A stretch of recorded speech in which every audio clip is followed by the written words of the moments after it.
Good morning, everybody. This is Diggs. It's another beautiful day out here in the Pacific Northwest. It is mega windy. I just got out of the shower, but we're going to be talking about Luartha, Cadia, and Livialle today. They are getting all of their new EXs here on the global side, and some of them are actually kind of interesting. So we're going to take a look through their kit on WoTV and talk about it. So let's go ahead and dig in.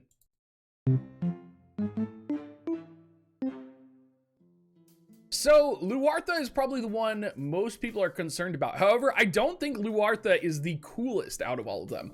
I actually think that Luartha is probably the most viable, and she has some really good things going for her. I've always liked Luartha as a unit, and I tend to like units that do have access to sub soldier as their off job, because whenever you have access to sub soldier, you're always going to get access to the attack plus 60% buff, and while that weakens them, that makes these characters extremely viable in PvE circumstances.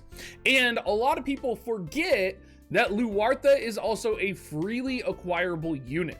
So everybody has access to Luartha, everybody can use Luartha, and I think that's important to keep in mind as we are looking at her kit here. Now, she only got 2 upgrades on her job level 25 buff. So she got an upgrade to tune-up, which you're going to be setting anyway, right? Tune-up is literally one of the best passives you're going to be setting with her. So you're going to be setting basically tune-up and this soldier passive for attack up. Her adjustment to tune-up, previously it was agility 12%, defense penetration 40. It gets upgraded to defense penetration 60 and accuracy plus 20. And again, defense penetration 60, extremely powerful for her. Really good against raid content, PvE content where you need her to hit her damage cap. You want her damage to be the least mitigated amount of damage possible. So I love to see the upgrade to tune-up because it basically just solidifies 2 really solid passives for her. And I think a lot of units are really defined by some of their passive abilities. And this is definitely the case for Luartha here. The other changes that they added to Luartha are, again, going to benefit a lot of PvE content, and that's going to be quadruple shot getting upgraded. Now, quadruple shot, of course, 4-hit standard attack. A lot of people use this for chaining. It's going to get upgraded from 121% modifier to a 165% modifier.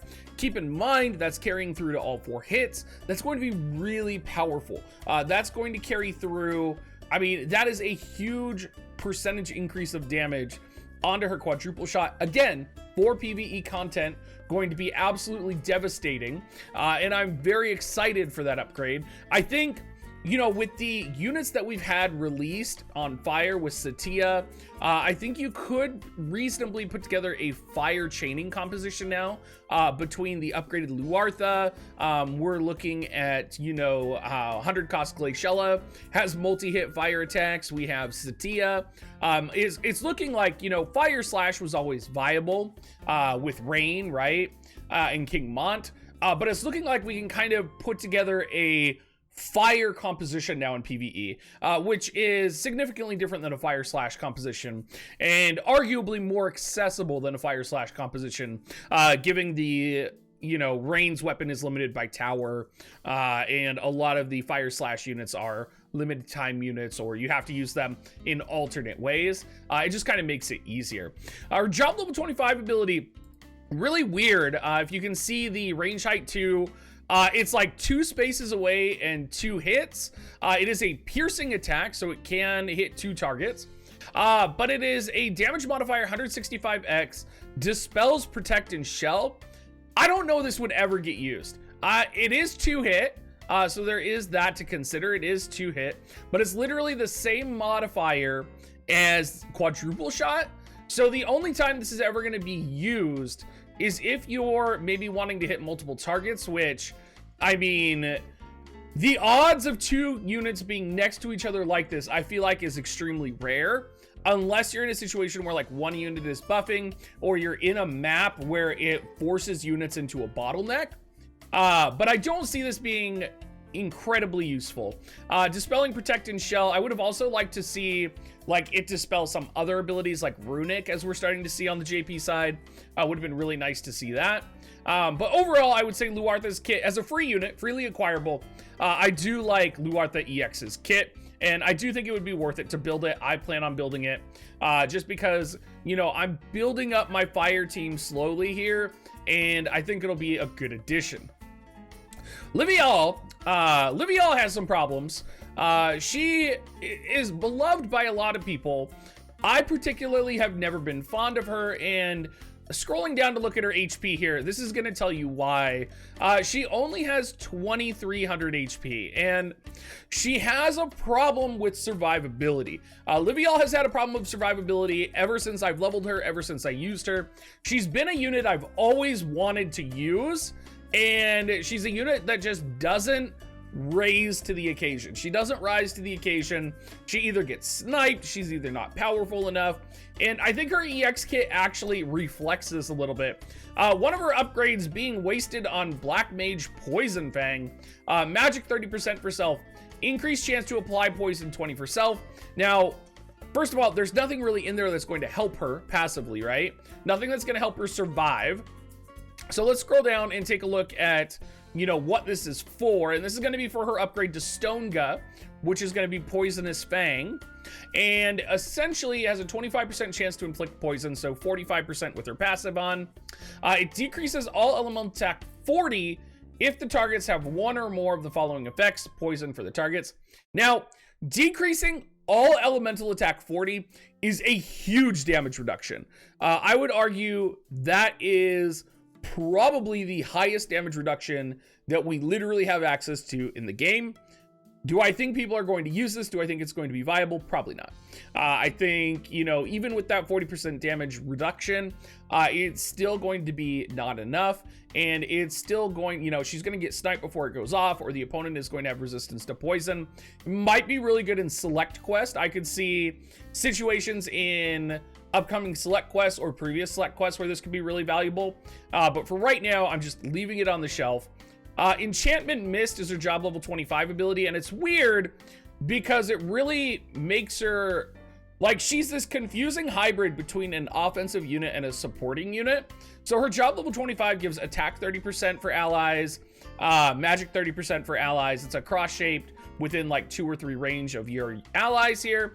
You can see right there. It has good range height, good AoE height. You know, it decreases chance of being targeted for self.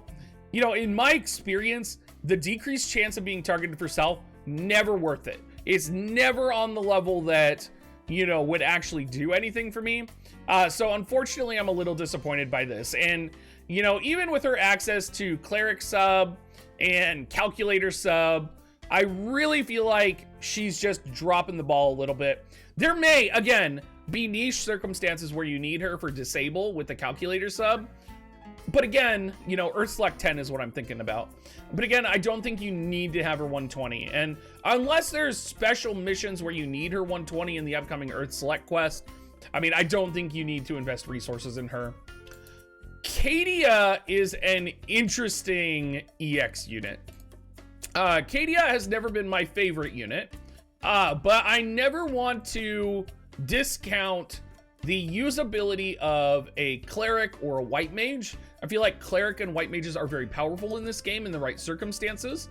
Having access to about 3,000 HP as well, and having access to some unique buffs, I think puts her in a unique circumstance where she is potentially in certain PvE situations one of the most powerful buffers in the game.